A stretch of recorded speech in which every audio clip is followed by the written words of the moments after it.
ಅವ್ರು ಹೋಗಿದ್ದಾಯಿತು, ಅವರಿಗೆ ಸಂತೈಸಿದಾತು, ಬಂದಿದ್ದಾತು. ಆದರೆ ವಾಪಸ್ ಬರುವಂಥ ಸಂದರ್ಭದಲ್ಲಿ ಮತ್ತೊಬ್ಬ ಅಭಿಮಾನಿಯ ಸಾವು. ನಿಖಿಲ್ ಗದಗ್ನ ಜಿಮ್ ಆಸ್ಪತ್ರೆಯಲ್ಲಿ ಈಗ ಮರಣೋತ್ತರ ಪರೀಕ್ಷೆ ಮುಕ್ತಾಯಗೊಂಡಿದೆ. ಪೊಲೀಸ್ ವಾಹನಕ್ಕೆ ಇವನ ಬೈಕ್ ಡಿಕ್ಕಿ ಹೊಡೆದಿತ್ತು. ತೀವ್ರವಾಗಿ ಗಾಯಗೊಂಡಿದ್ದ ನಿಖಿಲ್ ಜಿಮ್ಸ್ ಆಸ್ಪತ್ರೆಗೆ ದಾಖಲು ಮಾಡಲಾಗಿತ್ತು. ಆದರೆ ಚಿಕಿತ್ಸೆ ಫಲಕಾರಿ ಆಗಲಿಲ್ಲ.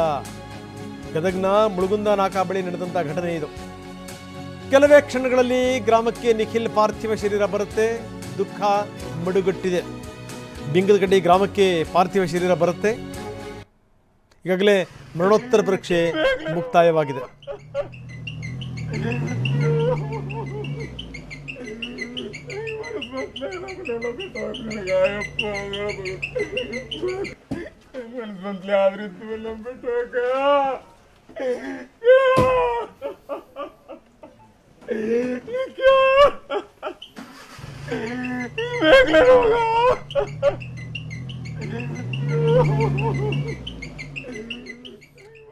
ನಾವು ನೋಡ್ತಾ ಇದ್ದೀವಿ ಅವರ ಹತ್ತಿರದ ಬಂಧುಗಳು, ಸ್ನೇಹಿತರು ಯಾವ ರೀತಿ ರೋಧಿಸ್ತಾ ಇದ್ದಾರೆ ಅಂತ.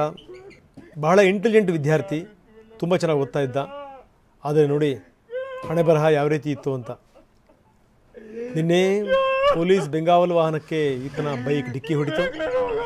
ಡಿಕ್ಕಿ ಹೊಡೆದಂಥ ಸಂದರ್ಭದಲ್ಲಿ ತೀವ್ರವಾಗಿ ಗಾಯಗೊಂಡಿದ್ದ. ಈತನನ್ನು ಆಸ್ಪತ್ರೆಗೆ ದಾಖಲು ಮಾಡಲಾಗಿತ್ತು. ಒಂದು ಆಸ್ಪತ್ರೆಯಲ್ಲಿ ಚಿಕಿತ್ಸೆ ಕೊಡಲಿಕ್ಕೆ ಸಾಧ್ಯ ಇಲ್ಲ ಅನ್ನುವಂಥ ಸಂದರ್ಭದಲ್ಲಿ ಇನ್ನೊಂದು ಆಸ್ಪತ್ರೆಗೆ ದಾಖಲು ಮಾಡಲಾಯಿತು. ಆದರೆ ಈತ ಬದುಕುಳಿಲಿಲ್ಲ. ವಿಶ್ವೇಶ್ವರಯ್ಯ ಯೂನಿವರ್ಸಿಟಿಗೆ ಟಾಪರ್ ಇವನು. ಕ್ಯಾಂಪಸ್ ಇಂಟರ್ವ್ಯೂನಲ್ಲಿ ನಿಖಿಲ್ ಆಯ್ಕೆ ಕೂಡ ಆಗಿದ್ರು.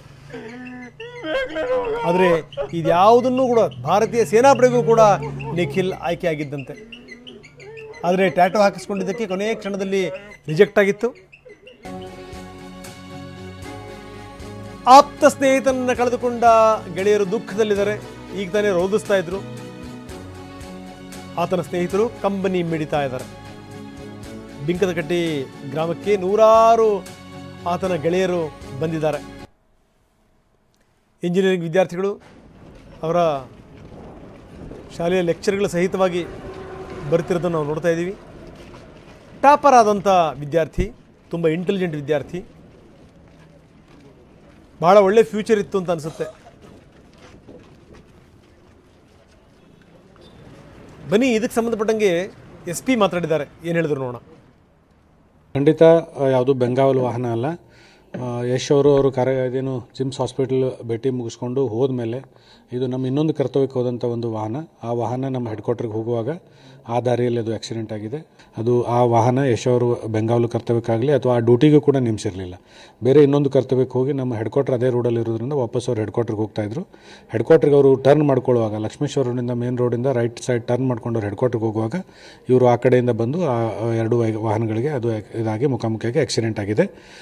ಎರಡನೇದು, ಅವರು ಚೇಂಜ್ ಮಾಡ್ಕೊಂಡು ಕೂಡ ಬರ್ತಾ ಇರಲಿಲ್ಲ. ಯಾಕಂದರೆ ನಾನು ಯಶ್ ಅವರು ಹೋಗುವಾಗ ಜೊತೆಗೆ ನಾನು ಕೂಡ ಅಲ್ಲೇ ಮೂವ್ ಆಗಿರೋದ್ರಿಂದ ಹೋಗಿ ತುಂಬ ಹೊತ್ತಾಗಿತ್ತು. ಅದಾದಮೇಲೆ ಇದು ಘಟನೆ ಆಗಿದೆ. ಅದು ಚೇಂಜ್ ಕೂಡ ಮಾಡ್ಕೊಂಡು ಬರ್ತಾ ಇರಲಿಲ್ಲ. ಅಷ್ಟು ಎರಡು ಪಾಯಿಂಟ್ಗಳನ್ನು ನಾನು ಖಚಿತವಾಗಿ ತಮಗೆ ಹೇಳ್ಬೋದು.